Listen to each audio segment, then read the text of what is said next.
what we discussed yesterday is really introduction why Shlomo Melech had said in Koheles that the statute of Por Aduma is Rechokim Mimeni. Although Amarti Achakmo, although I'm so wise, he was endowed with a wisdom which was unmatched in the history of existence.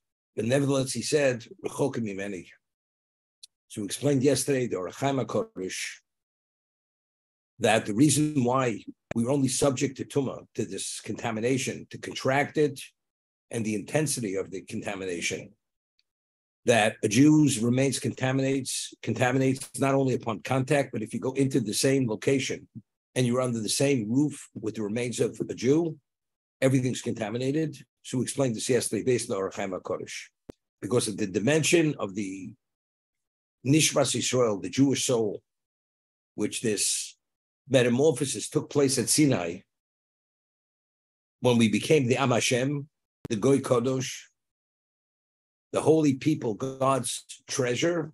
And at that moment going forward, we were able to cleave to Hashem. We took on a commonality with Hashem's dimension of spirituality. We had relevance to the infinite.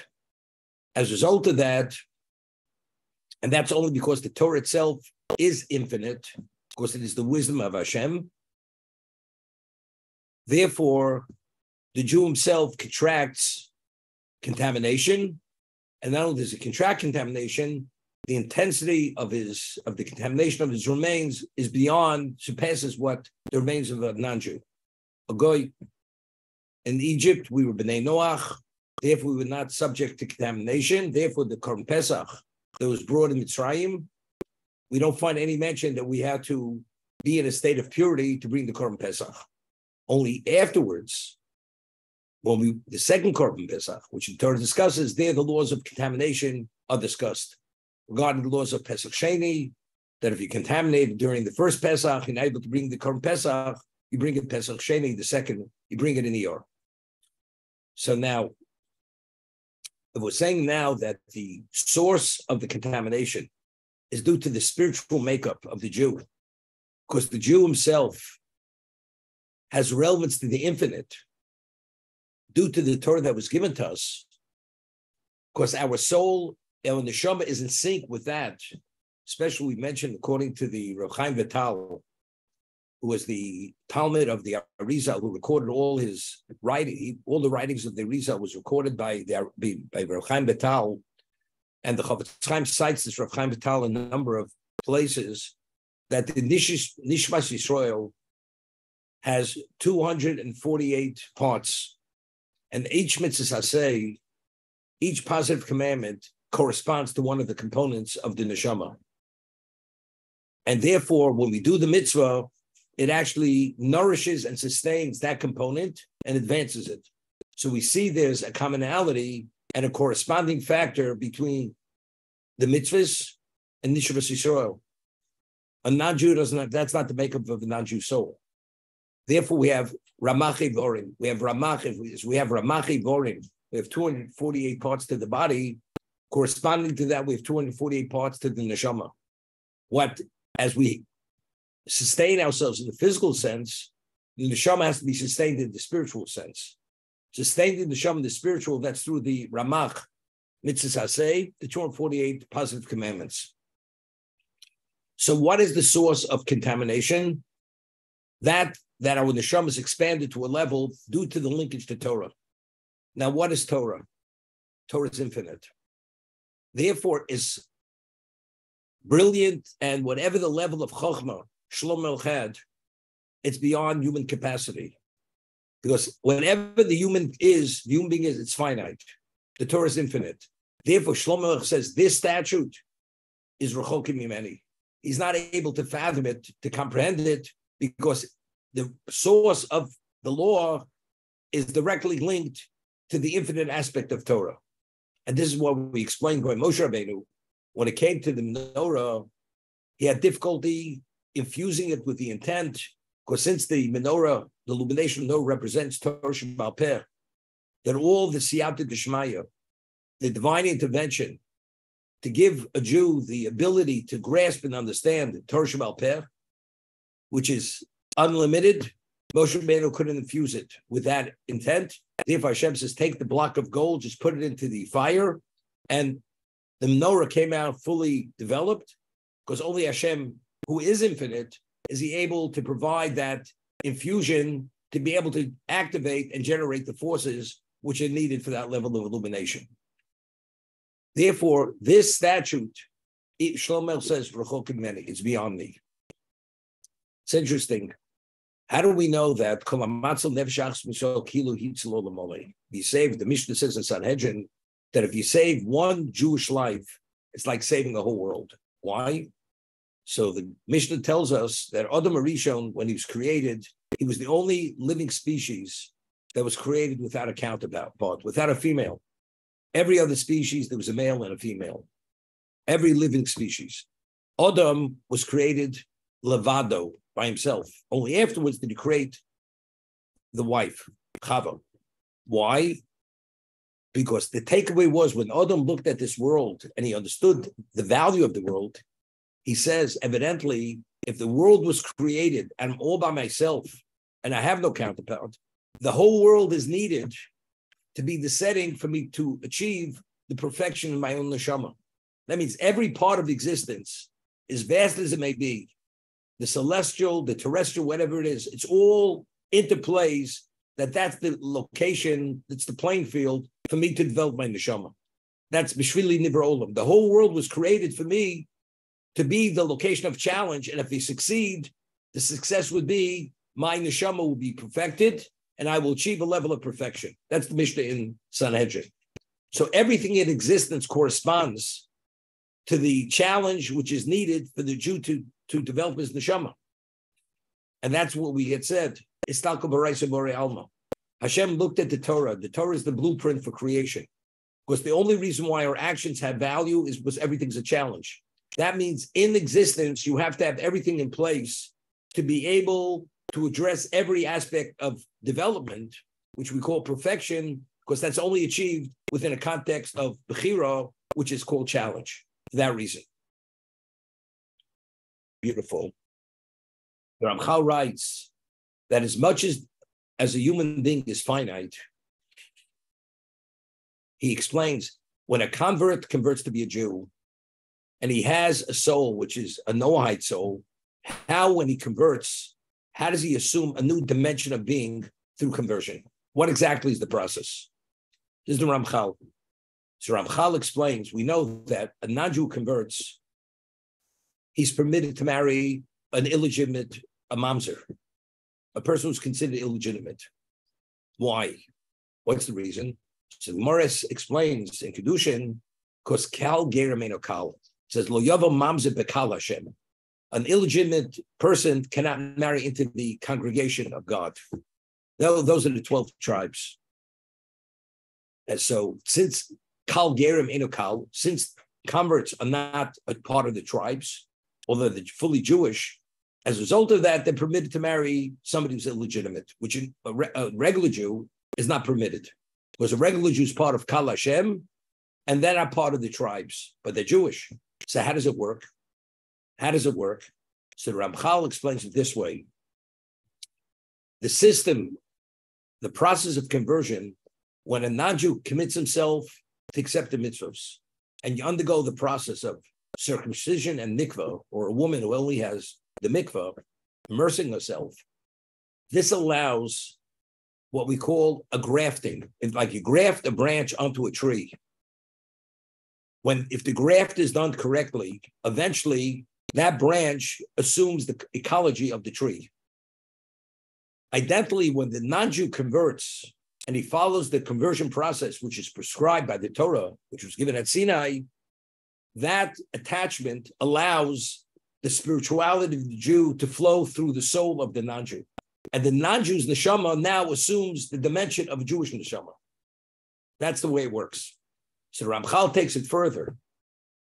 As great, whatever the Jew is, we're still finite.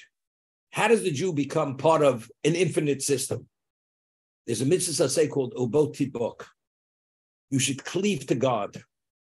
And and the Torah prescribes how to cleave to God. You should emulate his ways. The many ways we cleaved. you should marry a Bas Talmud Chochem. You should be associated with a Talmud Chochem. Underwrite his financial needs. Take him in as a partner. All these various, this is the Botid book. So when we address this issue and we attach ourselves as prescribed by the Torah, God says that's the way you attach yourself to me.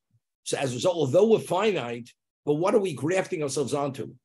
We're grafting onto something, to an infinite being. Once we graft it onto, we become part of the infinite. Although we're finite, but there's a way that we have relevance to the infinite by attaching ourselves to the infinite. As the non-Jew, when he converts, he attaches himself to the Jew, which is grafting onto the Jewish people. And that causes his neshama to assume a different dimension, the dimension of the Jewish soul. When we attach ourselves to God, who's infinite, we assume an infinite persona because we're attached to the infinite. That's the Ramchal.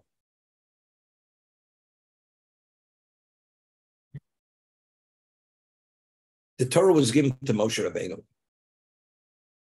We find that even after Sinai, in the Mishkan, God, whenever he communicated the Torah to Moshe Rabbeinu, it was communicated at the level of audibility, no less than Sinai. This is explicit in the Midrash. Vayishmas HaKol.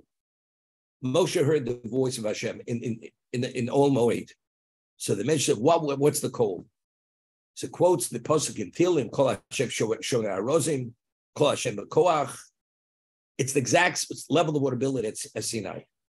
I mean, if he's only communicating to Moshe Rabbeinu, Sinai, there's 600,000 men above the age of 20, plus the women, and they all have to hear it. So you have to have that level of audibility. Why Moshe Rabbeinu? Why do you have to communicate it at that level of audibility? So what we had said then, based on the Ramban, that the Mishkan itself is a replica of Sinai. The many things, characteristics of Mishkan, which reflect what Sinai was. Now, why was Moshe chosen to be the one to receive the Torah? No one else was qualified to receive the Torah. The Torah had to be given to Klal Yisrael. What was the dimension of Moshe Rabbeinu's neshama? Moshe Rabbeinu was Shokol Keneged Yisrael. He was the equivalent of the whole Jewish people. That's what he was. So the Torah itself has to be given always to the Jewish people. Moshe Rabbeinu, that's why the Torah itself, when Moshe passed away, a prophet, if he claims that, and he wants to add to the Torah, he's a false prophet. Because if he claims that's the word of Hashem, he's a false prophet, because the Torah itself has to be given to the totality of Klal Yisrael. Moshe Rabbeinu was the equivalent of the totality. He was Shokol Keneged Yisrael. Therefore, he was the only one qualified to receive the Torah from Hashem. After Moshe, there was no one who was the equivalent of that. Therefore, any prophet, regardless who he is, if he claims Hashem communicated anything to him to add, he's a false prophet. Because it's impossible, because only Klal Yisrael is able to receive the Torah, and Moshe was the only one who was the equivalent of Klal Yisrael.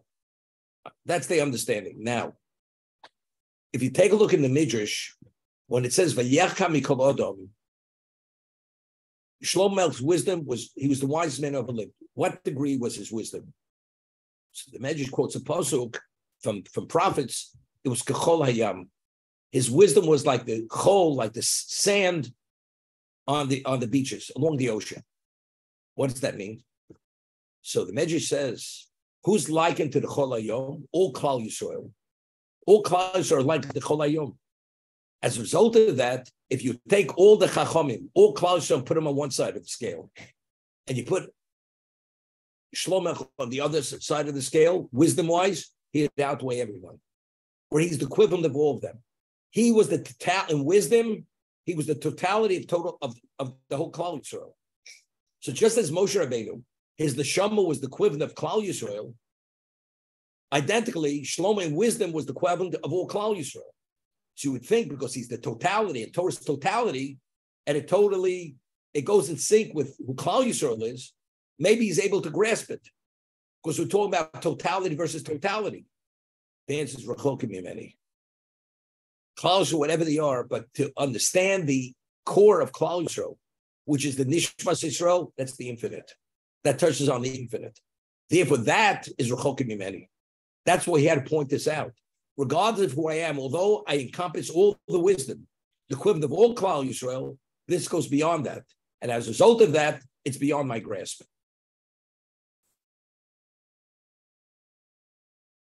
And Rabbi, I know you started speaking when I finish. The Ramchal writes that the systems which Hashem created for this world, it's something which is unfathomable. And the Ramchal quotes the pasuk, which Shlomo says, "Amarti achakma rechok mimeni." The systems which are needed and the tweaking of these systems and reintroducing new energies to be able to maintain the world to ultimately achieve the level of perfection border on the infinite. Because the world was created is the setting for every challenge that ultimately it should we should achieve perfection.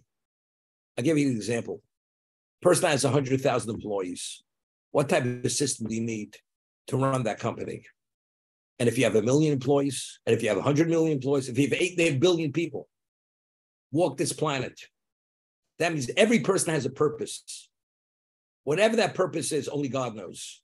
It's based on a spiritual makeup and how everything interplays and interacts. And no person is at the same level at every moment. Either we advance or we regress. So all the energies, all these systems have to be set into place to be able to address the reality of the human being, who's a being of what? Of choice.